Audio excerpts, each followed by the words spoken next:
बहुत समय पहले की बात है। एक गांव में रामू नाम का एक गरीब लेकिन बुद्धिमान किसान रहता था। वह बहुत मेहनती था और अपनी छोटी सी जमीन पर खेती करके गुजारा करता था।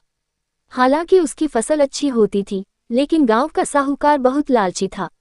वह गरीब किसानों को ऊंची ब्याज दर पर पैसे उधार देता और फिर उनका सब कुछ छीन लेता।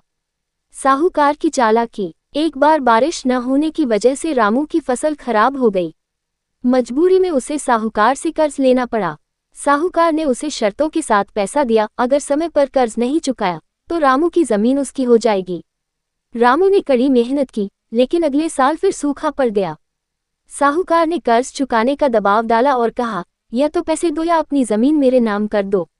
रामू की चतुराई। रामू बहुत चतुर था। उसने साहूकार से कहा, अगर तुम मेरी एक पहेली का सही जवाब दे दो तो मैं अपनी जमीन तुम्हें दे दूंगा, लेकिन अगर तुम हार गए तो मेरा कर्ज माफ करना होगा। साहूकार ने सोचा कि वह बहुत बुद्धिमान है और तुरंत मान गया। रामू ने मुस्कुराकर पूछा, ऐसी कौन सी चीज है जो जल में डूबती भी है और तैरती भी है? साहूकार ने बहुत सोचा, लेकिन कोई जवाब नहीं सूझा। हार मानकर उसने रामू से उत्तर पूछा।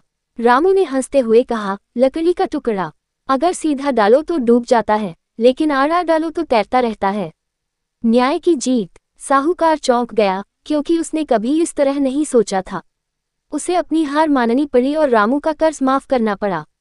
इस तरह रामू की चतुराई ने उसे अपनी जमीन और इज्जत दोनों बचाने में मदद की। गांव वालों ने उसकी बुद्धिमानी की सराहना की और साहूकार को लालच छोड़ने की सलाह दी।